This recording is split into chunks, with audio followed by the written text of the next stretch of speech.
Everyone wants to have A players, right? So what are some of the things we should expect from our people every single day? And it cannot be this mile-long list. It has to be something concrete that we can specify and use every day. In this video, I will tell you 3 specific things that I expect from my people. And not just employees, but business partners as well. Basically, everyone that you work with should be following or should possess these 3 characteristics. Hit the thumbs up and subscribe to the channel to get new videos every week.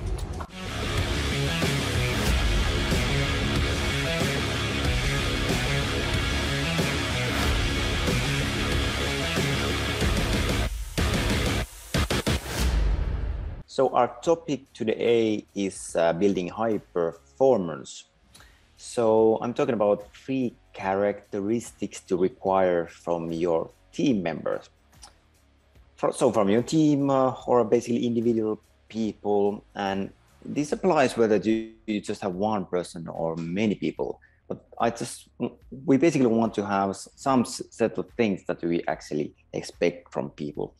Past few weeks we have talked about hiring and how to basically onboard those people. But I mean, what about when they have already worked for us for quite some while, so maybe 6 months or maybe a year or whatever? Then how do we actually make sure that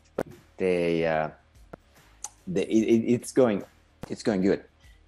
Because I mean, everyone wants to have A players, right? Who doesn't want to have A players in their business? But it just comes down to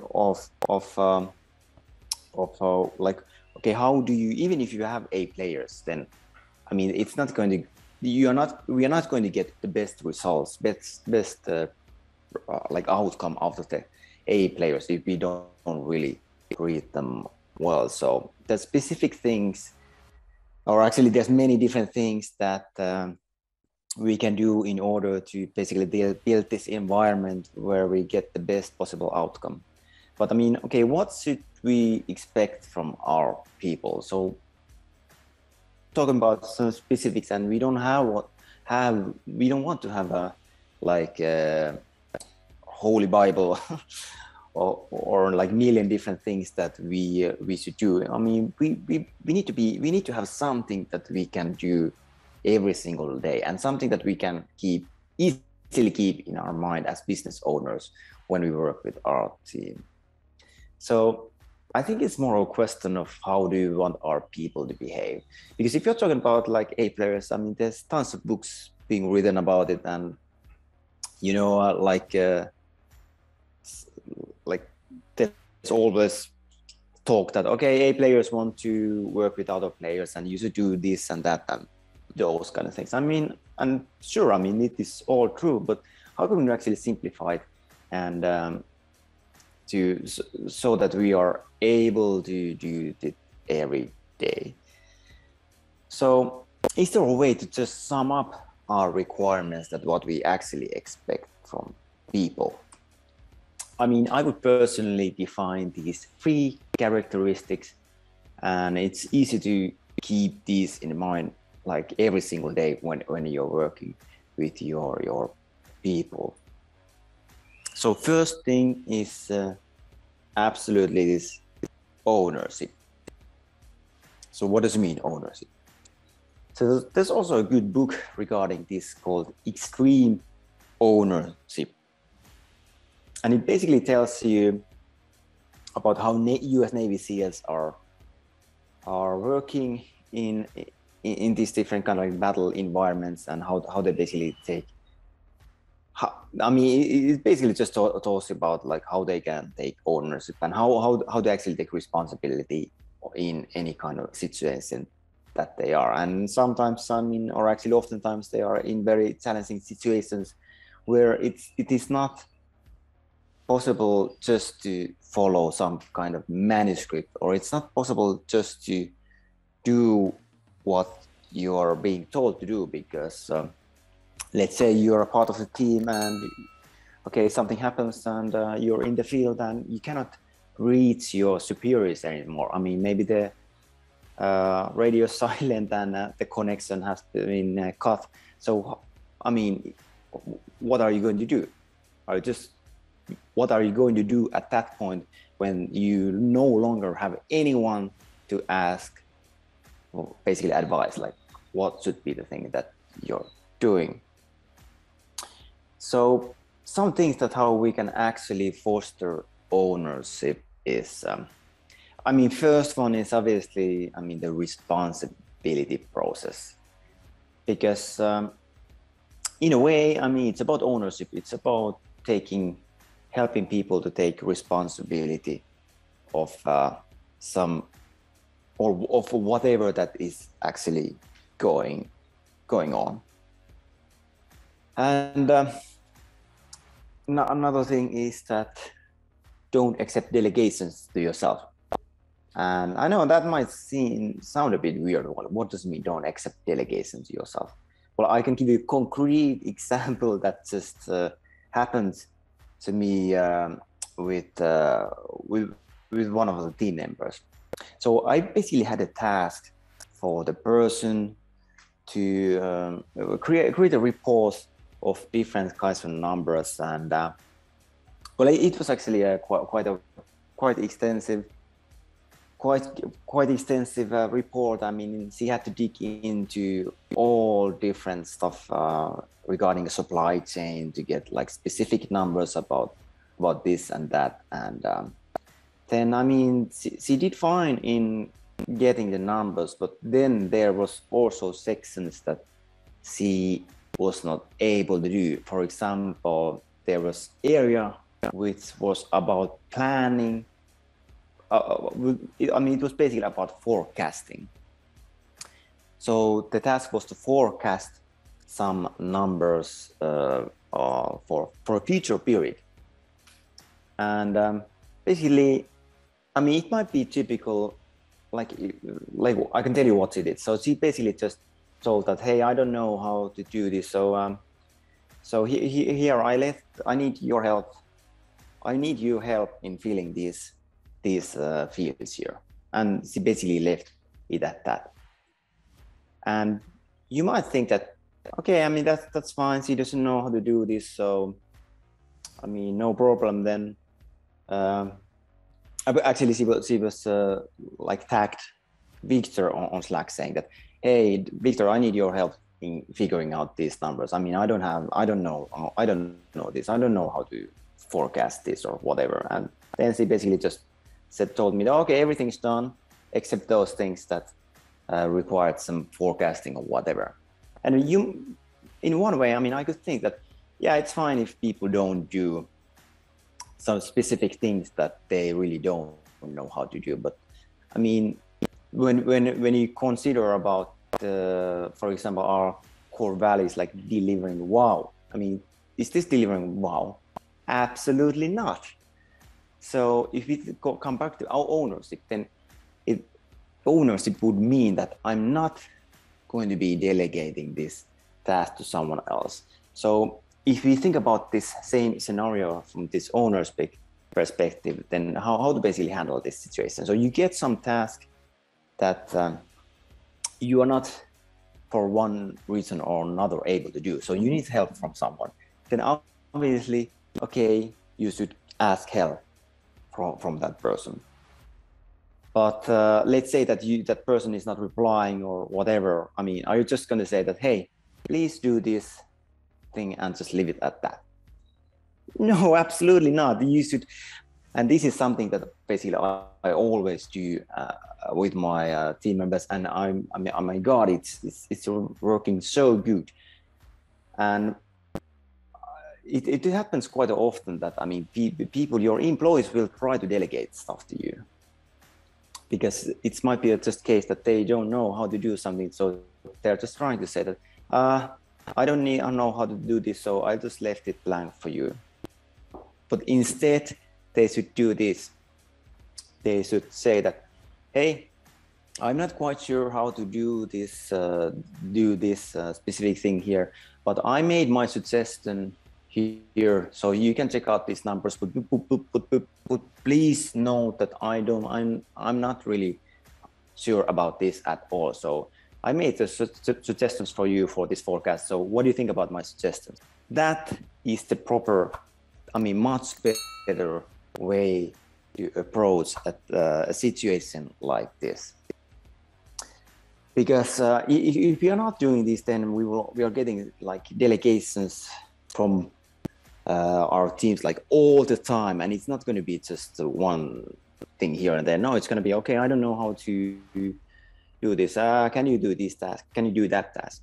But imagine like when your team member actually comes with a suggestion and then ask you that, what do you think about my suggestion? I mean, I know nothing about this, like forecasting. So my forecasting could be way off, but at least I have some suggestions for you to consider.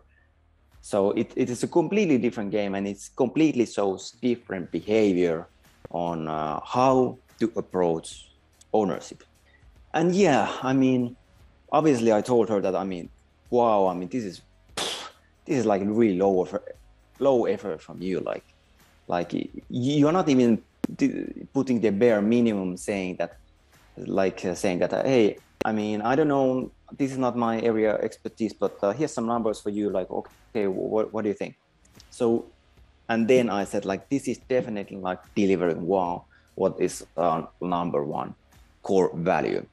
So it's really important, like bringing things back to core values in the daily work, because when we repeat those core values like every single day in the daily huddle, I mean, it is really good practice, but also whenever you have any kind of issues, then it's so important to emphasize the core values, so people actually understand better what do you mean with these core values.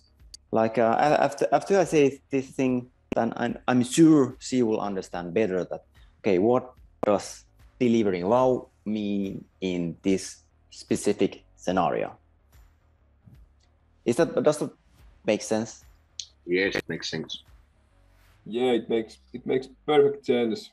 I can see it, like especially in Finnish culture, it's we are quite kind in nature, and the example you just told us is good example, because I think I would have said to the employee that okay, I can help you with this, and let's work this together, and blah blah blah blah blah, and it's going definitely in the wrong direction.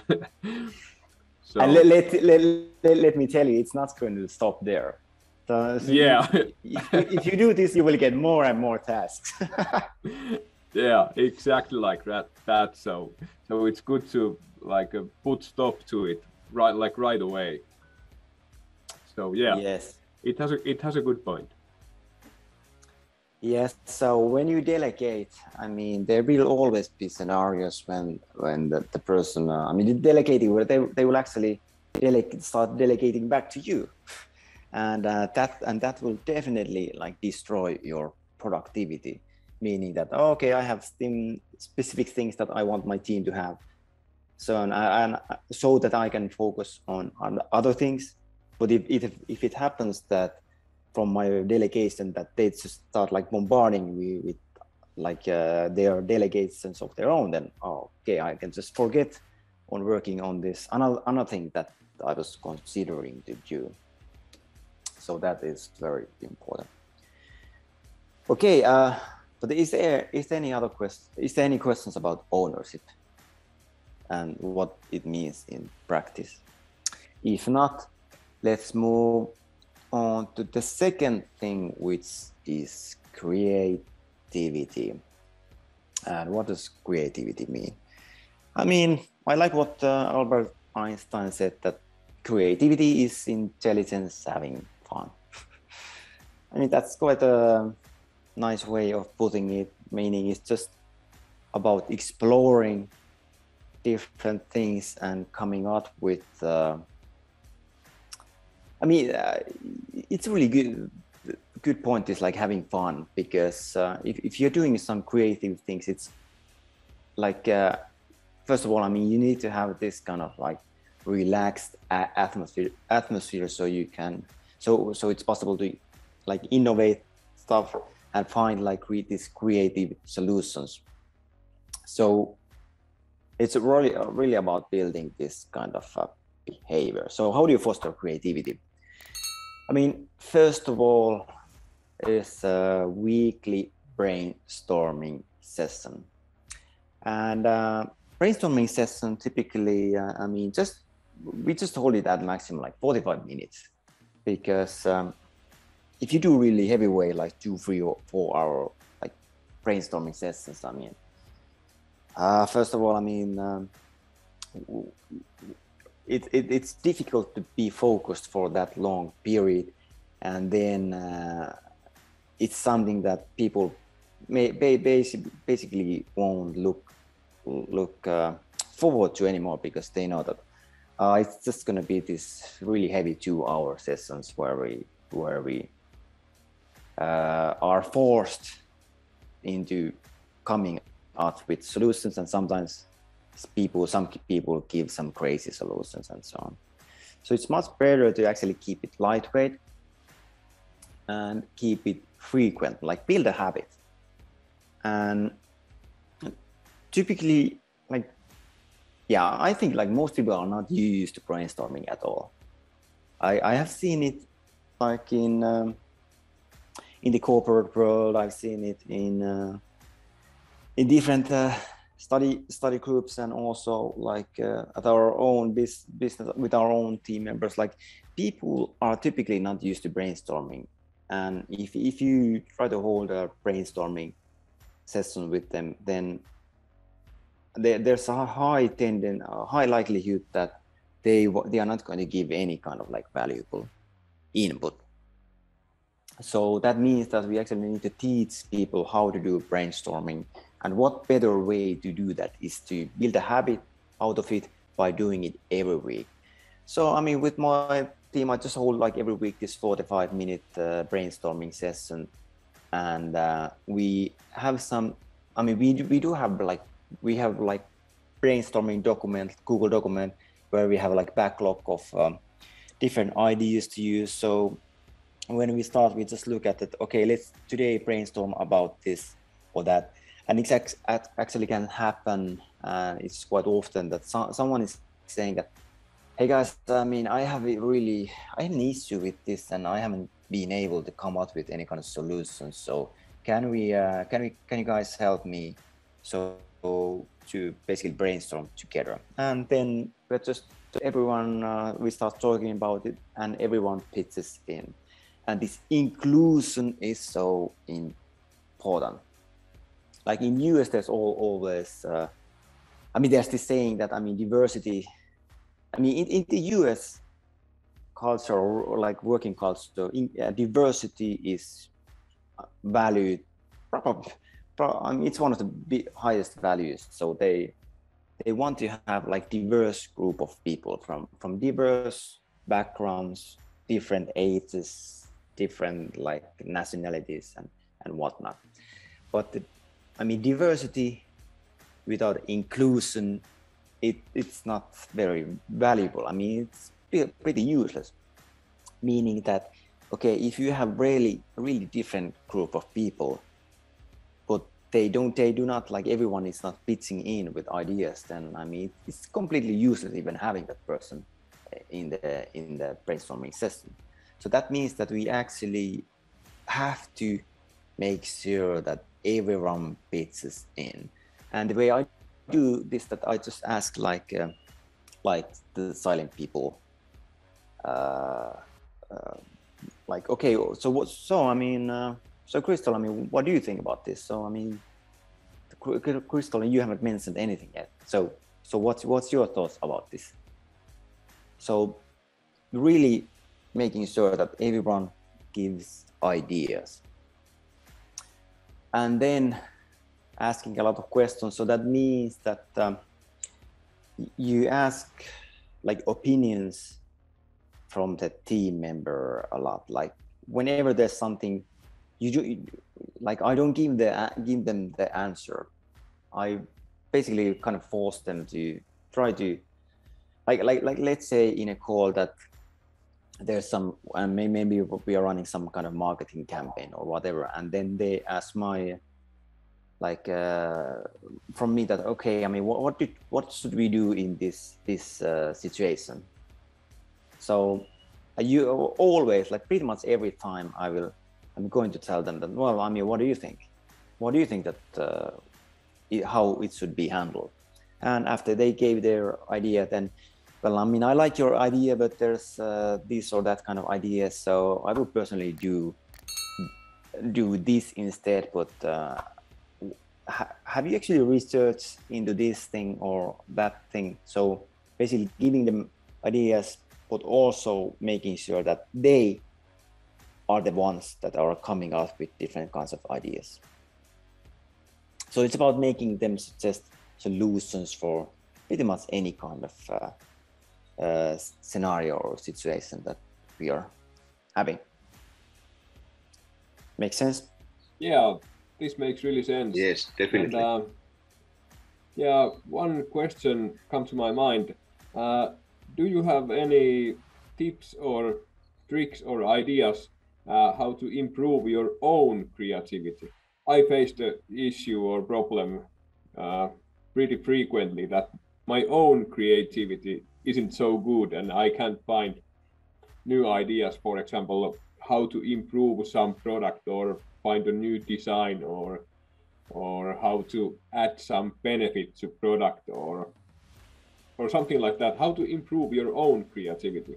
That was the question. I think like the first step and the most important step is to like declutter your mind. So you don't have stuff that what you're thinking about, and you should basically just have this kind of a clear mind, so you are able to consider the situation from like very like different scenarios. But first step is really like this, I mean, clearing out your mind. So, and it depends on, I mean, different people do it different ways. But for example, when I get up nowadays, like I usually like I usually like walk 1 hour, like outside, like before even having breakfast. So anyway, there are many different things that can be done in order to like clear out your mind. So of course, I mean, there's different kinds of well, I mean, even just breathing, relaxing, and or meditation or whatever. But I mean, there's many things that we can do in terms of or many techniques that we can use to try to come up with creative ideas. Like, I mean, there's been said about like just spending time with like zero like basically in a room where you don't have any kind of things like bothering you. You don't have any mobile phone, TVs or anything. You just have like time where you're just all on your own and just free to think. But I would also say that I mean, creative mind really, I mean, creative mind, at least for me, requires just being relaxed, and that then again, I mean, that requires like having a proper amount of sleep and those kind of things. I mean, good nutrition, so you feel like energized, and those kind of things. But what do you think? I mean, what's the issue? Why are you having issue with creativity? Yeah, just like you said, I guess many people nowadays face the same problem, that there is constantly like a whole line of thoughts coming to your head, and noise is everywhere, and you just can't get so relaxed and empty your mind. I guess that's the #1 problem for me, at least. And I've tried to find some ways and techniques like you just mentioned to to empty my mind and then get relaxed and then start to think. But it's quite hard nowadays because there are distractions everywhere. Yeah, but it requires that. I mean, of course. So when you have family and so on, they are going to be bothering you. But then it just means that we need to allocate time for ourselves, and when we finally have time to ourselves, that we don't waste it. I mean, we don't have mobile phones distracting us, or we don't have like people calling us suddenly. Like, I mean, that's the worst thing. Like, you're trying to come up with some kind of ideas, and then someone calls you and completely destroys your zone. So I would say that what can help for this is just allocating time for this creative moments. But I would definitely also make it sure that I like plan for those creative moments, meaning that I'm prepared, meaning that when I finally have time to myself, I already have a list of ideas that I should be brainstorming about, like, okay, find ways how to improve this product. Okay, that's the topic. But then I also have other materials that I can look into of this. So I have already like researched different things that can help me on this brainstorming, meaning that maybe you have looked into what's like happening on the market. I mean, not only on Amazon, but in other places where these products, like regarding the niche, regarding the category and stuff like that. So, okay, let's say like today, I have my brainstorming session. I mean, just alone. I mean, just doing it alone without anyone else.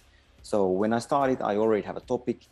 I mean, let's say that last night, I already chose the topic, and last night, I mean, before going to bed, I also checked out my like resources files. So I had maybe some articles, maybe some images, or whatever kind of information that could help me on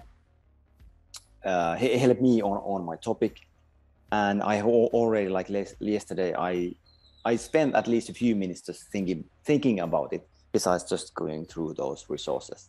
So, and it's really good to do this like before you're sleeping, because then you will actually subconsciously think about these things. So when it's today and the moment happens for that creativity moment just by yourself, then you have already prepared. I mean, you are already prepared. You have already done some of the work previously. So then it's just about trying to tap onto maybe you like get some ideas and like unconscious. Like actually, I have many examples. Like when I have when I have been like thinking, when I have some kind of like problems and I've been basically defining those and then just left it at that, then I notice like my mind then can at very, very random moments that start like suggesting ideas. Like maybe I'm at the shower and suddenly I get some kind of idea that, hey, maybe this actually helps. So that's actually those moments where you get like help from your unconsciousness. All right, so it's basically like a part of like, you know, law of attraction or something like that. Like when you put your mind in work and then just relax and think about it, you will get the answer sooner or later, or some kind of solution. The mind does the job. Yeah. I mean, you utilize your full brain power. Yeah. All right, maybe I really need to, not maybe, I really need to schedule time for thinking and throw my phone out of window, and that would be first 2 steps to take on this. Let's say that you don't even have that. You don't even have a single minute in your whole day. So like everyone is eating your time, but still there's one specific thing you can always do. So when you're going to bed, start thinking about the questions that you have. So maybe you have that, how can I actually like improve this product? And if that is the last thing you're thinking about in bed before you fall asleep, I guarantee you that your mind is going to be like processing and trying to figure out, okay, the answer for this question that you ask yourself. So all right, thanks you. So definitely we'll try that. Yeah, so that basically takes zero time. So anyone can do it with basically zero preparation. Cool. So any other questions? Yes. So number 3 is definitely, I mean, I expect this from everyone I work with, is to study. It's not only about learning, because if you basically just talk that, I mean, say that, yeah, it's really important to learn stuff. I mean, but obviously, I mean, when you, it's I mean, it's not about only about learning, because, for example, when you do mistakes, then okay, fine, you're going to be learning and so on. But studying means that you're going through some specific training materials. So yeah, Robert Kiyosaki says that you become what you study. And I know that so many people in the workforce are used to, and so many employees are used to that. They don't really need to find ways to improve themselves at all. Meaning that, and they definitely don't need to study, because usually, okay, when you get your job, then you are not really necessarily expected to read books. You're not expected to do some like attend courses and so on. I mean, of course, it depends on the field, and but still, I mean, I would say that majority of employees are not expected to do this. And then I mean, why would they study if they don't have to do that? So that means that most people are not doing any kind of studying. So how do we actually foster studying?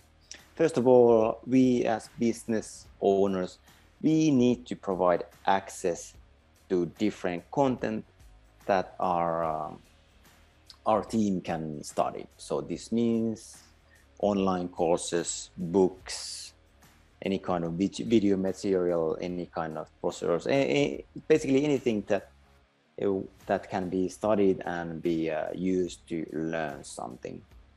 And I really want to make sure that my team members study every single week. So in weekly planning, we have this section for that where everyone is studying some specific thing every week.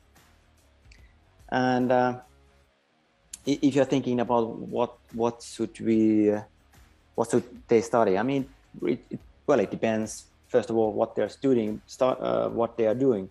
But I mean, nowadays there's just a huge amount of information available. So I mean, there is really literally, and secondly, it's been made so easy to study this, because there's, I mean, first of all, if it's about books, then you don't even need to read anymore. You can just listen to them as audiobooks. And